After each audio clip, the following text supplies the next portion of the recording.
Hi sewing friends, welcome to my sewing room. My name is Beth, and if you're new, welcome.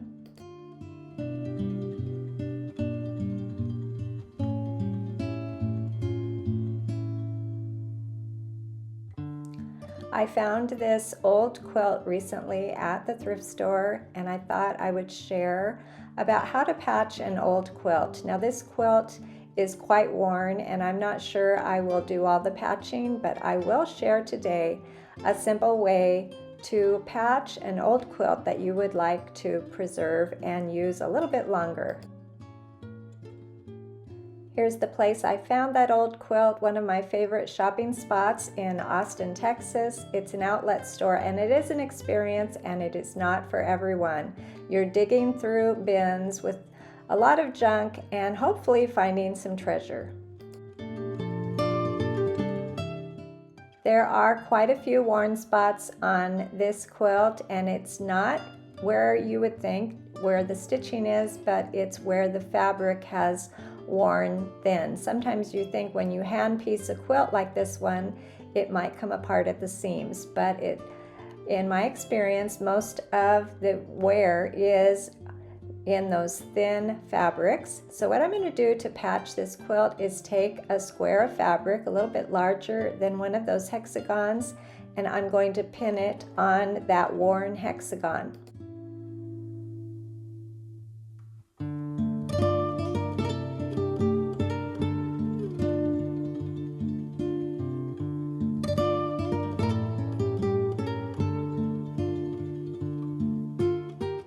I trimmed it so it was just a little bit more square, and I'm going to tuck in that first edge, and using a needle and thread I'm going to hand stitch that first side. I will not be stitching right on the seam, but I'm going to try to cover the seam just a little bit and stitch right past the original seam. I don't think you'll be able to tell exactly where the original seam is, but I thought it might wear just a little bit better if I stitched it on that other hexagon.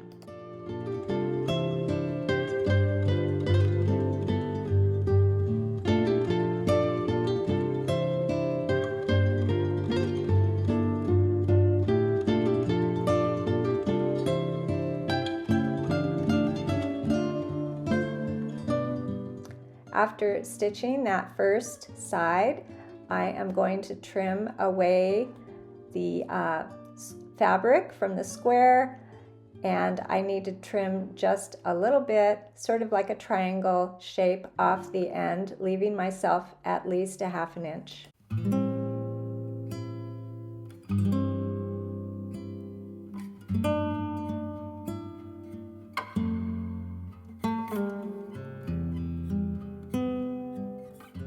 After trimming away that little triangle, I actually cut away just a little bit more from behind the seam, and now I'll tuck in the second side of my hexagon, and I will sew right along that fold.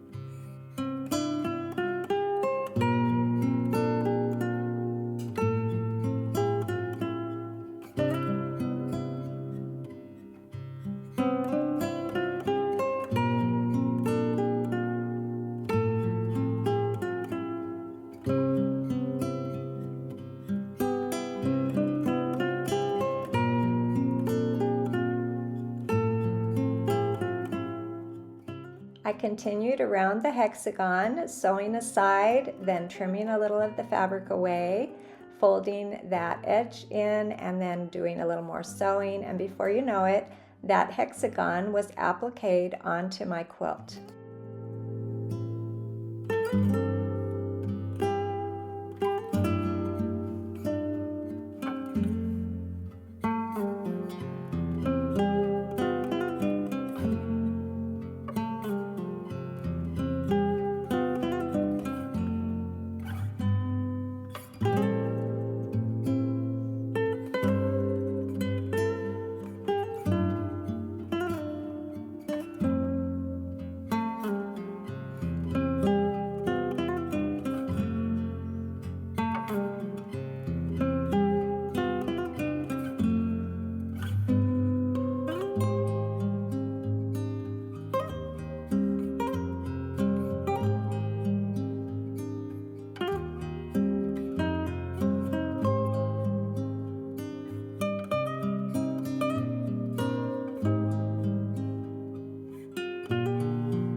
I think it looks great the way it is right now, but you could of course go back and quilt over that hexagon to sort of replicate the quilting that's already in this quilt.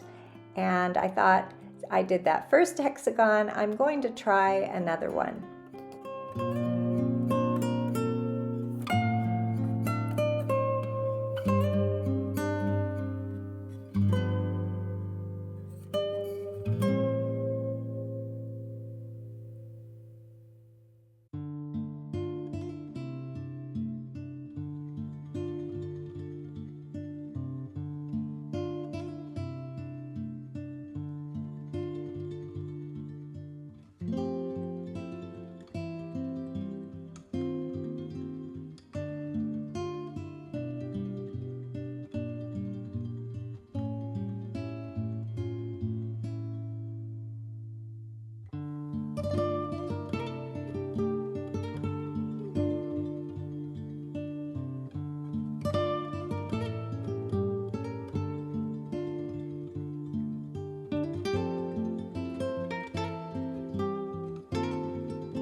The shapes in your old quilt may be different. This hexagon is maybe a little more tricky than a square, but it sure was not difficult. It went together really quickly. I just needed to cut a square that was large enough to have that excess fabric to tuck in, and I appliqued it on and it was complete.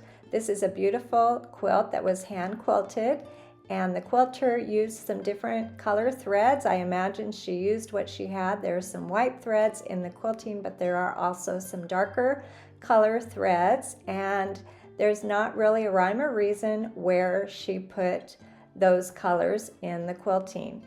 It's quite worn, like I said, and the binding is the kind of binding that is just a folded over piece of fabric from the backing that was hand stitched down.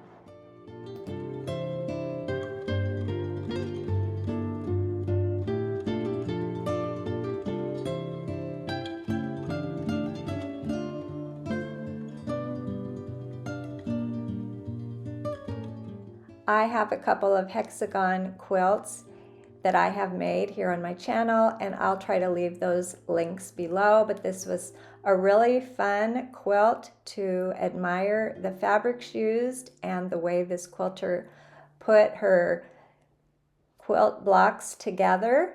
Such a beautiful quilt, and I am happy I found it that I could share it with you. Thanks for joining me today, and I'll see you next time.